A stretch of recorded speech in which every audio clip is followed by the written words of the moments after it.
الفضل YouTube channel میں آپ کا استقبال ہے۔ اس چینل پر روزانہ قرآن پاک کی آیت تلاوت سماعت ترجمہ اور مختصر تشریح پیش کی جا رہی ہے۔ ویڈیو اپلوڈ ہونے پر نوٹیفیکیشن پانے کے لیے اس چینل کو سبسکرائیب کریں اور بیل آئیکن ضرور دبائیں۔ السلام علیکم ورحمۃ اللہ وبرکاتہ۔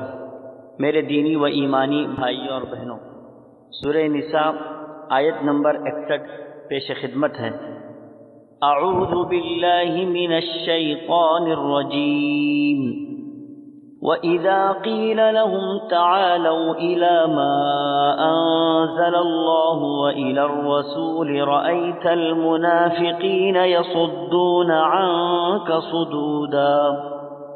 ان سے جب کبھی کہا جائے کہ اللہ تعالیٰ کے نازل کردہ کلام کی اور رسول اللہ صلی اللہ تعالیٰ علیہ وسلم کی طرف آؤ تو آپ دیکھ لیں گے کہ یہ منافق آپ سے منہ پھیر کر رکے جاتے ہیں۔ حضرات، باہمی لڑائی جھگڑے کے وقت رسول اللہ صلی اللہ تعالیٰ علیہ وسلم کے شرعی فیصلے سے اعراض کرنا کسی مسلمان کا کام نہیں ہوتا۔ ایسا کام کرنے والا منافق ہی ہو سکتا ہے۔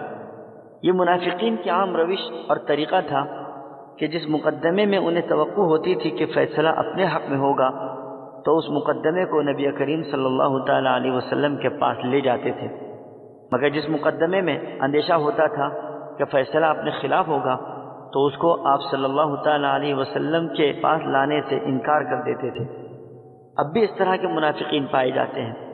یہ آیت انہی لوگوں کے بارے میں ہے جو اپنا فیصلہ شریعت کے مطابق کرانے کے بجائے سرداران قریش یا سرداران یہود کی طرف لے جانا چاہتے تھے۔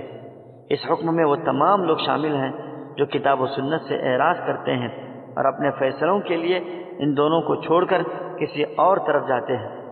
حالانکہ مسلمانوں کا یہ حال ہونا چاہیے جس کو قرآن پاک نے سورہ نور آیت نمبر 51 میں بیان کیا ہے۔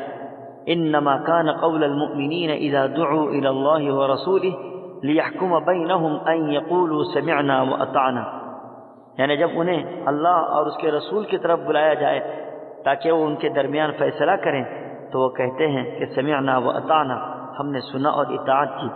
تو ایسے لوگوں کے بارے میں قرآن کہتا ہے وَأُولَئِكَ هُمُ الْمُفْلِحُونَ، یہی لوگ کامیاب ہیں۔